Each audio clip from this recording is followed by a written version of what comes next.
ಮಂತ್ರಾಳದಲ್ಲಿ ಇರೋ ಬೃಂದಾವನಕ್ಕೂ ಇಲ್ಲಿ ಇರೋ ಬೃಂದಾವನಕ್ಕೂ ವ್ಯತ್ಯಾಸ ಏನು ಅಂತಂದರೆ, ರಾಘವೇಂದ್ರ ಸ್ವಾಮಿಗಳವರು ಇಲ್ಲಿಂದ ಅವರು ಮಂತ್ರಾಲಯಕ್ಕೆ ಹೋಗಿ ಅವರ ಸಜೀವವಾಗಿ ಜೀವಂತವಾಗಿ ಬೃಂದಾವನ ಆಗಿದ್ದು ಮಂತ್ರಾಳದಲ್ಲಿ ಇರೋ ಬೃಂದಾವನಕ್ಕೆ ನೀವೆಲ್ಲ ಜೀವ ಸಮಾಧಿ ಅಂತೇನೋ ಕರೀತೀರಿ. ಯಾರು ಹಾಗೆ ಕರೀಬಾರ್ದು, ಮೂಲ ಬೃಂದಾವನ ಅಂತ ಕರೀಬೇಕು. ಏನಂತ ಕರೀಬೇಕು? ರಾಯರ ಬೃಂದಾವನ ಆಗ್ಬೇಕಾದ್ರೆ ಈ ಬೃಂದಾವನ ಒಳಗಡೆ ನಾನು ಶರೀರ ದೇಹ ಬಿಟ್ಟೋಗಲ್ಲ, 700 ವರ್ಷ ನಾನು ಜೀವಂತವಾಗಿರ್ತೇನೆ ಅಂತ ಹೇಳಿ ಅವರ ಬೃಂದಾವನಸ್ಥರಾಗಿ ಅವರ ಬೃಂದಾವನಾಗಿ 354 ವರ್ಷ ಆಯಿತು. ನಾಳೆ ಆಗಸ್ಟ್ 29, ಆಗಸ್ಟ್ 30ನೇ ತಾರೀಕು, ಆಗಸ್ಟ್ 31ನೇ ತಾರೀಕು ರಾಯರ ಆರಾಧನೆ ಬರ್ತಾ ಇದೆ. ರಾಯರ ಆರಾಧನೆ ಅಂದರೆ ರಾಯರ ಬೃಂದಾವನ ಪ್ರವೇಶ ಆಗಿದ್ದ ದಿವಸ.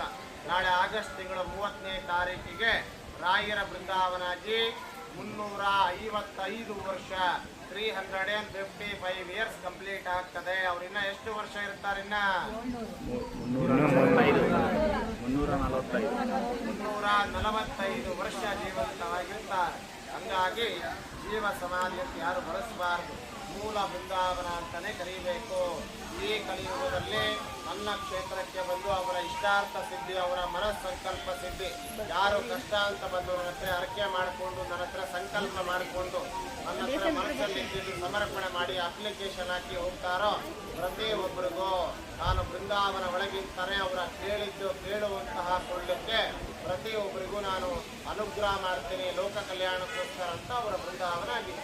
ಆ ಮೂಲ ಬೃಂದಾವನ ಆದ ಮೇಲೆ ರಾಘವೇಂದ್ರ ಸ್ವಾಮಿಗಳವರು, ಅವರ ಅಮ್ಮಣ್ಣಾಚಾರ್ಯವರು ಅವರ ಶಿಷ್ಯರ ಕೈಯಲ್ಲಿ ಹೇಳಿ ಮಾಡಿಸಿಕೊಂಡಿರುವಂತಹ ಫಸ್ಟ್ ಬೃಂದಾವನ.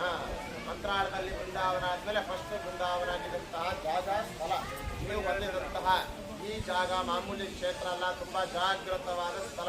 ಇವಾಗೂ ಸಹ ಬೆಳಿಗ್ಗೆ ಮುಂಜಾನೆ 4 ಮತ್ತು 4:15 ಸುಮಾರು ಶ್ರೀ ರಾಘವೇಂದ್ರ ಸ್ವಾಮಿಗಳವರು ಬಂದು ಇವಾಗೂ ಅವರು ಸ್ನಾನ ಮಾಡಿ ಹೋಗ್ತಿರುವಂತಹ ಪ್ರತೀತಿ ಇದೆ. ಕೆಲವೊಮ್ಮೆ ಅವರ ಅಜ್ಜಿಗಳು ಸಾಗುತ್ತಿರ್ತವೆ.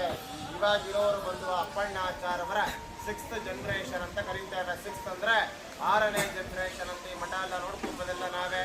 ಈ ಕ್ಷೇತ್ರದಲ್ಲಿ 1,000, 2,000, 3,000, 5,000 ಜನಕ್ಕೂ ಮೇಲೇನೂ ಇಲ್ಲಿ ಅನ್ನದಾನ ಸೇವಾ, ದಾಸೋಹ ಸೇವೆ ನಡೀತದೆ. ಗುರುವಾರ, ಶನಿವಾರ, ಭಾನುವಾರ ದಿವಸ ಈ ಕ್ಷೇತ್ರದಲ್ಲಿ ರಾಯರ ಪೂಜೆ, ರಾಯರ ಸೇವೆ ನಡೀತದೆ.